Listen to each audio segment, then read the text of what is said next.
परमात्मा श्री कृष्णाय नमः। अद्वैत के बारे में समझना है। अद्वैत मतलब कि दो नहीं एक, दो का भास होता है। ऐसा लगता है परमात्मा अलग है और हम अलग है, और हम एक ही है। ये ब्रह्मांड, ये यूनिवर्स एक ही तरह के एलिमेंट से बना है। वो जीवंत है, डार्क मैटर भी है और विजिबल मैटर भी है। दो नहीं, वो एक है, दिखते नहीं पर है। ऐसे ही जब भक्त परमात्मा की बहुत भक्ति करता है तो केवल ज्ञानी बन जाता है। उसमें और परमात्मा में कोई अंतर नहीं रह जाता, दोनों एक ही हो जाते हैं। जिस तरह पानी में मिला हुआ पानी, नदी में पानी अगर आप डालते हैं घर से ले जाके तो डाल देते हैं तो उसको अलग करना नहीं पॉसिबल है। ऐसे अलग करना संभव नहीं, नदी चाहे तो भी उसको अलग नहीं कर सकती। वैसे ही जो जल में मछली रहती है वो पानी में डूबा हुआ है, वह द्वैत है। द्वैत नहीं रहा, अद्वैत हो गया है। और पानी में उसको गर्मी नहीं लगती, और गर्मी ही दुख है। अद्वैत भाव होना चाहिए परमात्मा के साथ। दक्षिण भारत में एक महान ऋषि हुए, एकनाथ जी महाराज। वे युवावस्था में, जवानी में भागवत कथा करते थे। हनुमान जी की प्रेरणा से, भगवान की प्रेरणा से उन्होंने रामायण का पाठ किया। हनुमान जी ने कहा मुझे रामायण सुनाइए। उन्होंने 108 बार हनुमान जी को रामायण सुनाई है। भगवान की ऐसी कृपा हुई हनुमान जी की कि अब उनको जो हो रहा है वह सामने ही दिखता है, जैसे लाइव स्ट्रीमिंग, जैसे सामने दिख रहा है कि रामायण के अंदर क्या क्या हो रहा है, और वो जैसा देखते हैं वैसा ही वो बोलते हैं। उन्होंने एक बहुत ही अच्छा प्रसंग अद्वैत के बारे में बताया है। सीता जी वन में बैठी हैं रावण के यहाँ पर।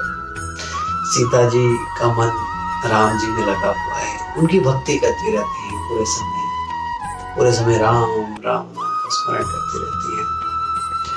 त्रिजटा नाम की राक्षसी है, वह जानती है सीता जी की महिमा और वह उनकी सेवा करती है। दूसरी राक्षसी उनको प्रताड़ित करती है, पर त्रिजटा उनकी बहुत सेवा करती है। एक बार सीता जी का भक्ति में मन लगा, समाधि लग गई। 3-4 घंटे कुछ नहीं बोला, समाधि में थे। फिर मन में विक्षोभ हुआ तो आंखें खुली तो त्रिजटा ने देखा, अरे माँ क्या हुआ आपको, कोई परेशानी हुई, मैं क्या सेवा करूं आपकी। सीता जी ने कहा, मैं भक्ति में इतने निरुद्ध हो गई, मुझे लगा कि मैं राम नहीं बन जाऊंगी।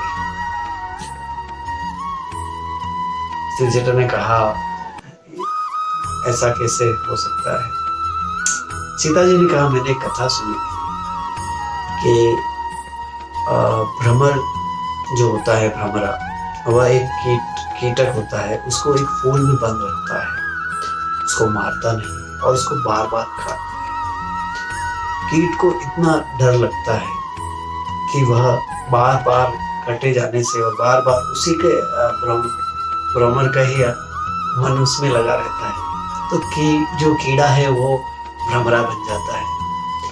इसी को कीट भ्रमर न्याय कहते हैं। जो कीड़ा है, जो कीट है, वह भ्रमरा बन जाता है इन द एंड। मुझे ऐसे ही लगता है, मेरा मन में लगा रहता है, तो मैं भी राम बन जाऊं। त्रिजटा ने कहा, माँ ये तो बहुत अच्छा है, अगर आप राम बन जाएंगी तो आप रावण का विनाश कर दीजिए धनुष बाण लेके। सीता जी ने स्माइल दी है और उन्होंने कहा है, त्रिजटा जी, माँ आपकी बात सही है, पर फिर राम जी का क्या होगा, राम जी की सेवा कौन करेगा। राम जी तो पर स्त्री की तरफ बात क्या करे वो देखते भी नहीं, कितने पतिव्रता हैं वो, मर्यादा पुरुषोत्तम है, उनकी सेवा कौन करेगा अगर मैं राम बन जाऊंगी। त्रिजटा मुस्काई है, उन्होंने कहा, माँ अगर आप राम बन जाएंगी तो राम जी आपका स्मरण करते करते सीता बन जाएंगी, फिर वो आपकी सेवा करेंगे। सीता जी ने कहा नहीं, उसमें आनंद नहीं। भक्ति में जो आनंद है वह स्वयं राम पत्नी में नहीं। भक्ति में आनंद लीजिए, रोज भक्ति कीजिए। भागवत में खंडन नहीं, भागवत में मंडन है। जैसे एकनाथ जी के विचार थे तो उनका खंडन नहीं कीजिए, उनका मंडन कीजिए। भागवत सिखाता है कि सभी के विचारों का सम्मान होना चाहिए। खंडन करने से राग द्वेष होता है, विरोध होता है। आर्ग्यूमेंट अगर आप करते हैं किसी के साथ तो क्या होगा? वे व्यक्ति आपसे शोभ रहेगा, दुखी रहेगा, आपको उपेक्षात्मक दृष्टि से रखेगा, आपसे बात नहीं करेगा अच्छे से। किसी के विचार का, किसी के पंथ का, किसी के विचार का खंडन मत कीजिए, मंडन कीजिए। खंडन करने से मन भी बिगड़ता है, मन में विकार आता है। ऐसा लगता है कि मेरा जो विचार है वो उम्दा है, अच्छा है, सामने वाले का विचार अच्छा नहीं है, मैं श्रेष्ठ हूँ, ऐसी भावना आती है। यही भावना अहंकार है जो बाद में डुबा देती है सबको। ऐसी भावना नहीं रखी। भगवान को जान लेने से केवल ही मुक्ति मिलती है। भागवत की मुक्ति है जो भक्ति मुक्ति है, भक्ति से मुक्ति तो है पर भक्ति रूप में है। हमेशा भगवान का स्मरण करें, मन को वहां भगवान में लगा। ये कैसे हो? मुक्ति कैसे पाए? संयम बढ़ाना होगा। संयम क्या होता है? संयम जो हमारी इंद्रियां हैं, 5 तो कर्मेंद्रियां हैं और 5 ज्ञानेंद्रियां हैं और मन, इनको भगवान में लगा। इनका सुख जो है, सुख तो है, देखिए क्षणिक सुख तो मिलता है इनसे। जैसे ही इंद्रिया विषय के संबंध में आती है आपको सुख मिलेगा। उदाहरण के तौर पर बर्फी बहुत स्वीट है, बहुत अच्छी लगती है, खाने में आनंद है। पर बर्फी का सुख कब तक है? क्या बर्फी जब डब्बे में पड़ी हुई तब उसका सुख है? नहीं है। उसका सुख है जब वह बर्फी आप खाते हैं, जीभ पे लगते ही उसका स्वाद आता है, उसका आनंद आता है गले तक। और जैसे पेट में जाते भी तो जहर बन जाती है, पाचक रस उसमें मिल जाते हैं, वो चीज आप खा नहीं सकते जो अंदर बनता है। तो उसका रस कुछ पलों का है और वो जैसे ही बर्फी का स्वाद खत्म हुआ फिर वो सुख चला गया। ऐसे सुख की विचार कीजिए जो सुख जाए नहीं, रुके, ठहरे। वैसे आनंद का विचार कीजिए। क्षणिक सुख के पीछे मत भागिए। क्षणिक सुख तो आपको लॉन्ग टर्म नहीं देगा। लॉन्ग टर्म जैसे इन्वेस्टमेंट के रिटर्न्स की बात होती है, सीधे ज़्यादा लॉन्ग टर्म रिटर्न से अच्छे मुक्ति कैसे पाए, उसी विचार को आगे बढ़ाइए। एक बार भक्ति में लग जाएंगे, इंद्रिय आपको कुछ नहीं कर पाएंगे, चाह कर भी नहीं कर पाते। हमारा ब्रेन ऐसे ही वायर्ड है। आप अपने ब्रेन को जिस तरह से कहेंगे वो वैसा काम करेगा। आप अपने ब्रेन को कहेंगे 1 बजे तक सोना है तो ऊपर के, तो वो 1 बजे तक सोला के रखेगा। आप कहेंगे मुझे 5 बजे उठ जाना है तो वो आपको 5 बजे उठा। एक बार करके देखिए, दोनों बार वो आपकी बात मानेगा। ब्रेन को रूल्स नहीं पता, उसको आप जो कहते हैं उसे वो करना पड़ता है। इंद्रियों से मुक्त होना यानी जीवन में सत्य की खोज करिए, मुक्ति की खोज कीजिए। सत्य क्या है उस तरफ मोड़िए। संयम, इंद्रियों की तरफ ना भागना, उन्हें देखो क्या कर रही है, आंखें कहाँ जा रही, कान क्या सुन रहे हैं, हम किसे स्पर्श करते हैं, हम क्या सुनते हैं, हमें क्या स्वाद आ रहा है। ये जो 5 कर्मेंद्रिय है तो देखिए कि क्या हो रहा है, क्या खा, कुछ भी खा रहे क्या, खाने योग्य वस्तु है, देखने योग्य वस्तु है, सुनने योग्य बात है, स्पर्श करने योग्य वस्तु है। इन बातों का ध्यान रखें, बहुत जरूरी है। जगत की उत्पत्ति कैसे हुई, ये प्रश्न किया है सुखदेव जी ने, बताया है जो हमने सुना अपने गुरु से। सृष्टि की शुरुआत में प्रभु पूरी सृष्टि को अपने उदर में रखते हैं, पेट में रखते हैं। जब प्रभु को खेलने की इच्छा होती है तो उनकी संकल्प शक्ति से वह संकल्प करते हैं उसी से सृष्टि की उत्पत्ति होती है। सृष्टि की उत्पत्ति हो, ब्रह्मा जी की उत्पत्ति हो, उससे पहले कुछ चीजों की उत्पत्ति होती है। पहली होती है माया। सबसे पहले माया की उत्पत्ति होती है। माया रहित जो परमात्मा है, कुछ नहीं, वहां कुछ नहीं है। वहां न वाणी है, न शब्द है, न कुछ नहीं है, शून्य जैसे कहते हैं। इसको ऐसे समझे, बिफोर बिग बैंग। ऐसी इस तरह से आप कल्पना कर सकते हैं। धान का एक उदाहरण समझिए। हम बोते धान है, होता चावल है ना। तो ये आवरण बना हुआ है, यही है माया का आवरण। प्रकृति और पुरुष दो का जोड़ा उत्पन्न हुआ है, उनका पुत्र हुआ महत्व। हर चीज में लोग कहते हैं इस बात का महत्व क्या है। महत्व शब्द को सुनो।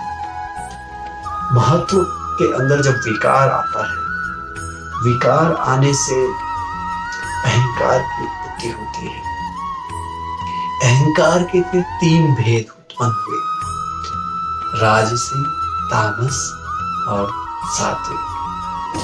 तामस के 5 तन्मात्राएं उत्पन्न हुई हैं और उन 5 तन्मात्रा से राजस में 5 इंद्रिय और 5 ज्ञानेंद्रिय उत्पन्न हुए।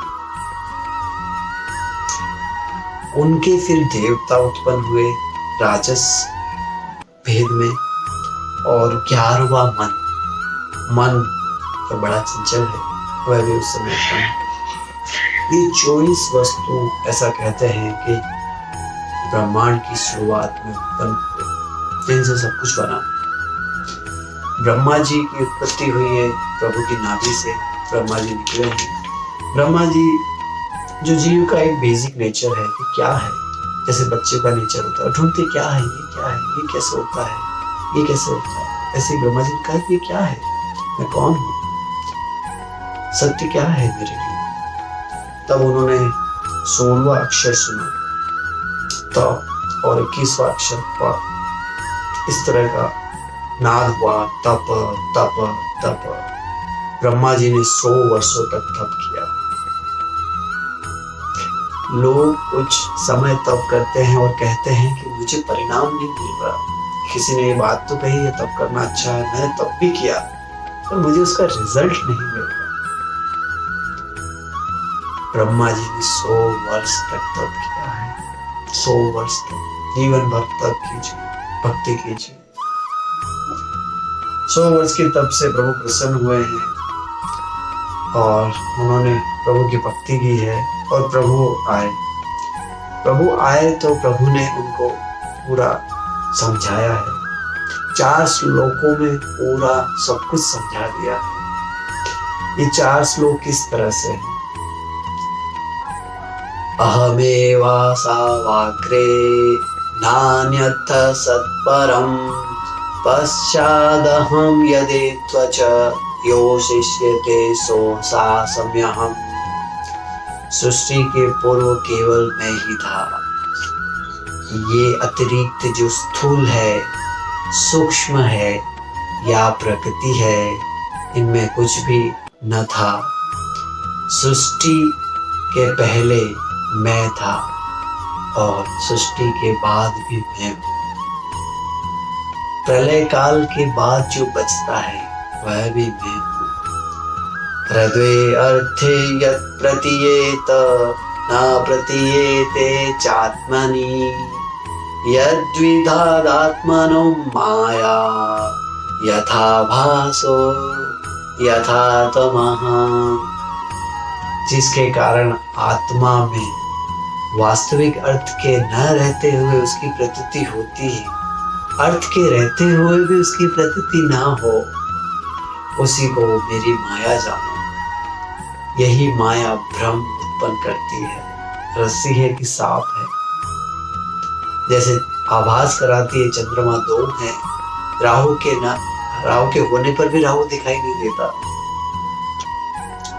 यथा महन्ति भूतानि भूतेषु च चाचेष्वनु प्रविष्टानय प्रविष्टानि तथा तेषु न तेषवहम्। जैसे पांच महाभूत उचावच भौतिक पदार्थों में कार्य और कारण भाव से प्रविष्ट और अप्रविष्ट रहते हैं, दिखते हैं नहीं दिखते हैं, उसी प्रकार मैं इन भौतिक पदार्थों में प्रविष्ट और अप्रविष्ट रहता हूँ। इसे वेव और एटम थियरी समझ ली। वेव एटम भी है और एटम वेव भी है, फोटोन और वेव दोनों एक दूसरे में है भी नहीं। पानी के अंदर बूंद भी है और बूंद में सागर भी है, बीज में पेड़ भी है और पेड़ में भी बीज है।